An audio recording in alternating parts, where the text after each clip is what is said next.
அண்ணன் உதயகுமார் 10 வருஷமாக இந்த தொகுதியில் எம்எல்ஏவாக இருக்கார். மக்களுக்கு வேண்டிய கோரிக்கைகளை பூரா நல்லா செஞ்சு தேசிய நெடுஞ்சாலை கொண்டு வந்திருக்காரு. பேரையூரில் கோர்ட்டு கொண்டு வந்திருக்காரு. ஏற்கனவே இங்கே ஃபயர் சர்வீஸ் ஆஃபீஸ் இங்கே கொண்டு வந்துட்டார்.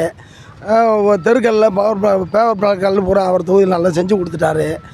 அடிப்படை வசதிகள் மக்களுக்கு வேணும்ன்றதை பூரா, பெண்களுக்கு வேணும்ன்றதை பூரா அப்பப்போ தேவையானதை குறைகளை கேட்டு நிவர்த்தி பண்ணுறாரு. மீண்டும் அவருக்கு வாக்களிக்க பெண்கள் தயாராக இருக்காங்க. அவர் தான் மீண்டும் வருவார் இந்த தொகுதியில், திருமணம் தொகுதியில். உதயகுமார் தான் சார் விரும்புகிறோம். நாங்கள் அவருக்கு தான் ஓட்டு போட்டு மீண்டும் ஜெயிக்க வைப்போம்.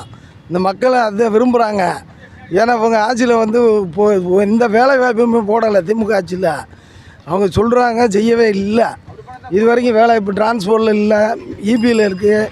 எத்தனை ஆர்ப்பாட்டம் இது பண்ணிக்கிட்டு இருக்கேன். எங்களுக்கு டிஏ உயர்வு கூட தரல. இப்போ தான் போராட்டம் பண்ணி வாங்கியிருக்கோம். அதையும் நீதிமன்ற உத்தரவுப்படி வாங்கியிருக்கோம்.